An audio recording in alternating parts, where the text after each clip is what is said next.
Welcome to a new edition of the Neon Jazz interview series with bassist Laura Comacho of the Athens Tango Project. We talked to her on April 24, 2020 about their new work in 2020. It's a version of Astor Piazzolla's song Oblivion.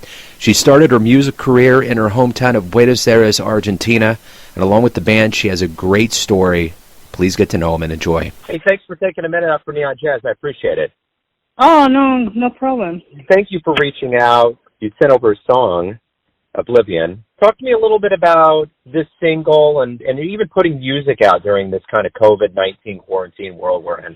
Oblivion has been a favorite of mine, of the group, and of the our audiences for quite a while. It was originally written by Astor Piazzolla. It was part of a movie. An Italian movie, 1984. It was something that we wanted to include. Obviously, we wanted to make a full long play album, and we had a date set to record. That it was just 24 hours after the show Turning Place Order came out. So we were supposed to spend the day at the studio on a Saturday, and on Friday the order took place, so it never happened. But we had Oblivion already recorded from a few weeks back, late 2019, together with something else. I'm very ambitious because I'm from Argentina, right? So I come from the tango scene, which is a very cosmopolitan style. But usually when I find people playing tango in the USA, it's very jazz-oriented. And I include that part of the repertoire, but I wanted to have a recording that included more of the folklore aspect of it, that you're probably not going to find in some of the local bands in the U.S. And I wanted to keep that alive on one hand. On the other hand, I wanted to portray things like Oblivion, the venture a little bit in jazz and classical, and then I wanted to do the experimental aspect of it. So basically what happened is this is one of the first steps in the album, and we were so happy with it, we wanted to come out and show it, and we actually printed a vinyl. I think I'm about to get it in a couple hours. I'm just waiting for the delivery. So it's been very heartbreaking in a way to be working so hard for months and having to, come to a halt for who knows how long. That's in the recording sense. And the part of collaboration, we're trying to do some stuff online, and we're putting together some small videos, and you can see us all working at home, and then we're kind of like synchronizing picture and sound and putting it out there in our pages so people have something to look at every now and then. Talk to me a little bit about how the band came together and kind of your history. I came to Georgia a little bit over 10 years ago. I was a student at UGA. I came with a scholarship to study double bass, and I started missing playing tango music, among other things.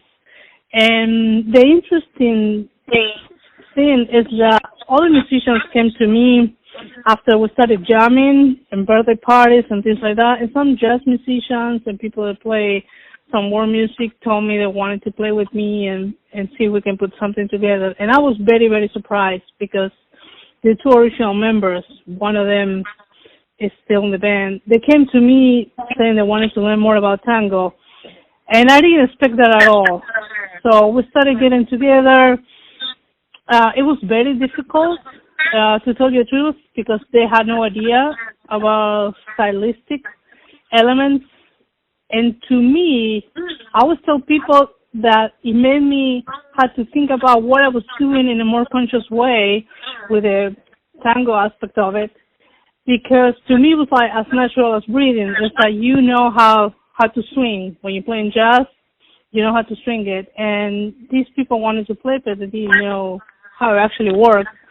So I actually spent years perfectioning how to tell people how to make it work and getting a lot of talent from the university. We have some of, the best people in the world coming and studying violin, piano, guitar, you name it. And I've been very lucky to collaborate with a lot of good people. So basically what's been happening in the last 7 years is like I've been getting a lot of musicians, mostly from the university. Some people have left, they finished their degrees, they went back to another country or they're in another state doing a postdoctorate or whatever.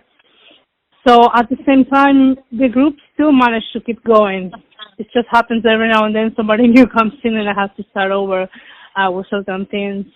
So we've been very blessed that Athens is a very welcoming community because we have people from the jazz scene, people from the world scene, tango dancers, and we were able to do some TED Talk, videos, live. I was able to tour with Argentina musicians a couple of times, the U.S. and Canada, bringing one of the guys from Athens Tango, which is John Cooper on the violin. So it's been very rewarding. It's been a lot of work, but finally I have something that I really like, and Oblivion is just the tip of the iceberg, and hopefully we can record the rest soon enough. What are some of your jazz inspirations? Jazz inspirations. When I first started, I always remember hearing Ray Brown and Ron Carter and collaborations with the Kronos Quartet, and falling in love with the sound of the upright and the wood, not just, the bass lines. It was very earthy. It was a very earthy sound. I remember also having Oscar Peterson's recordings that my dad has, a CD laying around. And obviously, as soon as I picked up the bass and I said, I think I want to do this, I started going to the music store and I found Charles Mingus and I said, okay, I'm going to give this a listen. And I was totally hooked, not just as a bass player, but as a composer. And then, I grew up from there. I got into other things. I can name a lot of people, Dave Holland. And I always listen to a little bit of Branford Marsalis, things like that. I don't know if I'm missing anything important from the beginnings, but I grew up from those kind of basics, Miles Davis, things that were very organic, if it makes any sense. We're going to eventually get back to the music, and obviously, in Georgia, things are already starting to kind of come back to life. So when that happens and the musician gets back on stage and the audience gets back in the crowd, what realizations do you hope we get from this? Oh, what realization? I can tell you what I'm missing, and I think it's going to be extra rewarding when we recover that, is the one-on-one part of playing with musicians. Like, a lot of what I do is written, but, 40% is what the musicians come up with when I show them something. They add their own flavor. So I miss that happening live in rehearsal. I miss it happening live on stage. And I miss playing for people, seeing them move to the music, breathing together from us on stage to them, in the audience, or when we play traditional tango when they're dancing. I don't know if I'm going to have any realizations. I think anything is going to be, we're going to appreciate it more. I think it might be an obvious thing to say, but that's what is coming to mind, We're probably going to make the most out of it when we get together again. Well, hey, thank you for taking a minute out today to talk with Neon Jazz. Thank you for sending over the music. I really appreciate it. Thank you so much. Thank you for playing, and I love your show, and I'll keep listening. Thanks for listening and tuning into another Neon Jazz interview, where we give you a bit of insight into the finest players in Argentina, America, and spots all over the world, giving fans all that jazz. Thanks to Laura for her time, music, and story. If you want to hear more interviews, go to Famous Interviews with Joe Domino in the iTunes Store. Visit neonjazz at youtube.com, and for everything Neon Jazz all the time, go to the neonjazz.blogspot.com. Until next time, enjoy the jazz, my friends.